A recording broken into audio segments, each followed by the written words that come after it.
Well, in this debate, the proposition haven't really thought about what it is they're proposing. Because they're not just proposing that prostitution is bad and people probably can't consent to that, right? They are telling us that if, as the motion says, consent is not a source of moral authority, then it is morally equivalent if society says that two people should have sex, whether or not they agree or not, right?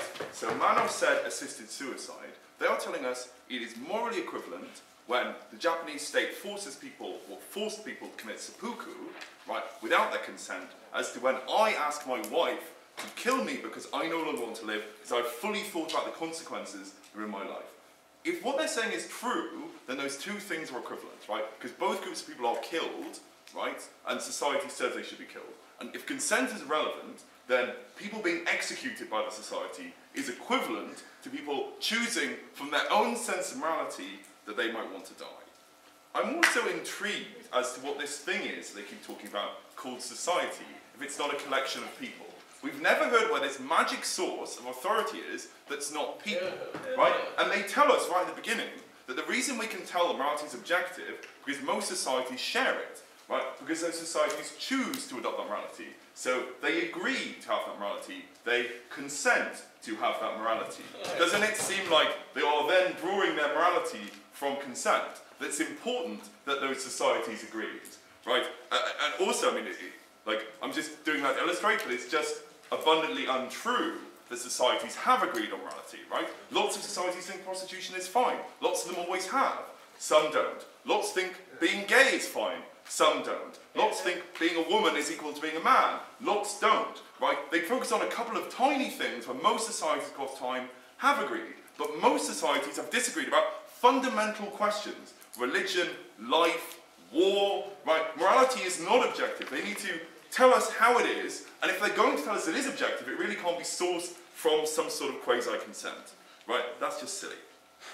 Okay, so what I'm going to talk about is, I'm going to talk about why it's critical that in societies we put the moral legitimacy first and foremost on individuals, right? Why that's important, and not on some diffuse notion of morality, not on some diffuse notion of society, right? Because they tell us the things that we experience in life affect us, and that could distort our morality, right? Firstly, why is that not true of societies? Why is that not true of states, right? Can't they also be affected by mass panic, like after 9/11, right?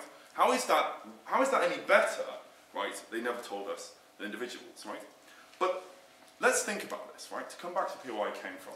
They're saying that when I realise I'm gay, that's a situation that affects me, that distorts my morals. And they're saying as society, they know better that my gayness is wrong, and I shouldn't allow my morals to be corrupted by my realisation that I'm gay, and they as society are going to tell me that I shouldn't be allowed to do that. So even though I consent to having this sex and to defining myself as gay and being gay, because I'm distorting their society and their vision of morals, they're not willing to do that, right? And I think we can all see intuitively, we think that's probably pretty horrific, right? But why is it horrific, right? Because there will always be outsiders in societies. There will always be groups of people who are stigmatized, right? Jews should know this better than anyone, right? There are always going to be groups of people who don't adopt conventional morality, right? But we think it's probably fine that they do that, right? Because we adopt our social morality by us being challenged by other people's morality, right? So when Jews, for example, say, well, maybe money lending might allow us to build complex societies, might support things like a welfare state, might support things like industrial institutions, that might allow us to build things, right? Lots of Christians say, well, money lending is just wrong, right? But because of that clash of values, we then come to the position that money lending probably could be okay under certain circumstances, right? So you have different values. You have Enlightenment values arriving in a society and saying, maybe religion isn't the source of authority, maybe my consent is, right? And that clash of values changed society. We didn't completely abandon religion, right? We said religion was important in some respects, Enlightenment values are important in other respects, right? If you say values are static, right, morality is static because it's not from consent, it's from society, right, from the majority. The majority is always going to be able to resist minorities and their different values. If they were stopped from even being able to say, I'm going to undertake these actions, I'm going to define myself in this way that defies your values, right?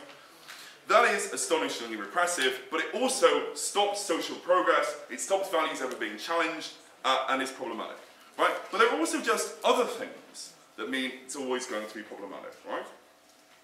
So, when you say rights come from groups like society, right, come from the group of majority, and not from individuals, then you get the huge instrumentalization of individuals, because their individual consent is not important if the group, like the group's morality, says it's fine, right? That's when you get, like, the castration of homosexuals, that's when you get the forced suicide of the disabled, that's when you get the expulsion of Jews, right? Because we say, well, we all think it's okay, right? We as morality, as social morality, think it's okay, so it's not problematic for us to pick off minorities, right? Pick off different groups. We can see that always leads to everyone ultimately being attacked, because everyone can be attacked for some reason, right?